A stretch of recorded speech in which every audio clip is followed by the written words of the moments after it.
This dry weather is no match for the basement doctor. Bobby Miles is here to tell us how to keep our homes in the best shape possible and how to prepare for any incoming rain. Thank you so much for being back here, Bobby. Thank you, Abby, for having me. Yeah, it's always great to talk to you about keeping our homes in the best condition. You were telling me that it's getting kind of tough out there with all of this dry weather. So how is that affecting the foundation of homes? Well, what happens is when it's really dry like this, the earth starts to shrink, right? So we have very expansive clay here. And you can see that if you go in your yards right now, you know, there's big cracks that's pulled away from the foundation. Well, when that happens, the foundation starts to move, right? So if you start seeing stair-step cracking in your brick or doors and windows starting to stick, that's a sign of foundation failure. Is there anything else that we should be looking for in our homes to kind of indicate that there's a bigger problem? Well, you know, if your drywall is cracking, right, like I say, you know, if your doors are sticking, your windows are sticking, or if you see the major sign, which is stair-step cracking in your brick or your stucco or something like that, you need to give us a call. Yeah, it's time to give you a call. So what are some of the solutions for that? Well, there's, it's called underpinning or piering.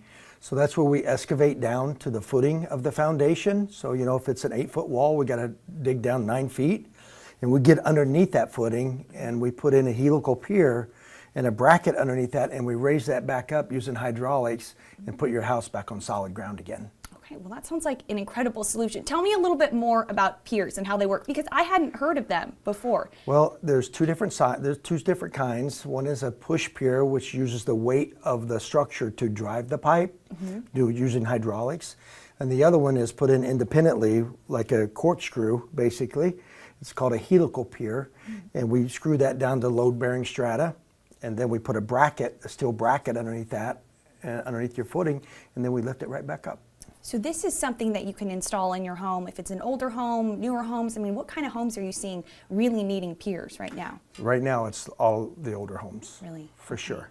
Yeah. And it's getting bad. Well, that's good to know that there is a solution. So what does that look like, that process of installing piers, if you were to call up the basement doctor? Well, one, we have to get down to the footing, right? So if it's a crawl space, it could be a 2 or 3 foot dig. If it's a basement, you know, it could be 8, 9 feet. Right? But people can stop this, right? And I tell this to people all the time, and people look at me like I have 4 eyes. Water your foundation. Put a soaker hose around it, right? And run it every other day for 15 or 20 minutes. We want to keep that dirt, you know, wet and expanded. Right. Okay? It's expensive to do piers, and if you can solve it by watering your foundation, I tell customers, water your foundation. I'm here to help you.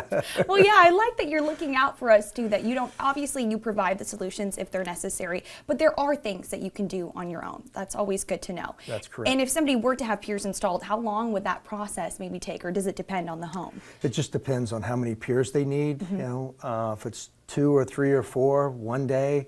If it's 15, 3 or 4 days. It's going to take a little bit. Yeah, it's going to take a little bit. And you got to remember, right, you're digging all the way down. So the dirt that comes out has to go back. And it don't go back, you know, the way it comes out. It takes time for that dirt to settle. Exactly. Okay, well, good to know, like we said, that there is a solution. We're also talking about the sump pump. We love talking about the sump pump because if we have some of that wetter weather, if we have rain that's coming, hopefully, we're really hoping so, what should people be doing to kind of prepare for that? Well, right now they need to be putting, you know, water in their sump pits, keeping that pump running. Because what happens is when there's no water in it, those are mechanical floats, right? So, and they're made of steel. So it gets rusted, it gets stuck down, water comes in, pump doesn't kick on, basement floods, you know. So 1 or 2 things. Check your sump pump often, make sure that it's working, or get a battery backup put on it.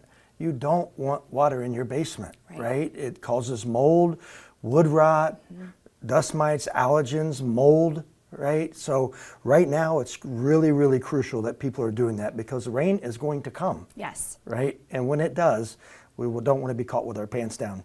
in a flooded basement. Yes, you want to be prepared for that. Always good to know that there are things you can do to prevent some of these issues from happening. So Bobby, if people want to give you a call to learn a little bit more about everything that you provide, or maybe just get some advice on their basement, how should they get in contact with you? Well, they can go to our website, basementdoctorcincy.com, or they can call us at 513-554-0555.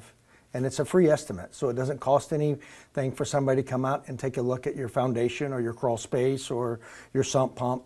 It's free. Yeah, get started there. You always got us covered, Bobby. So thank you so much. Thank you for having me again.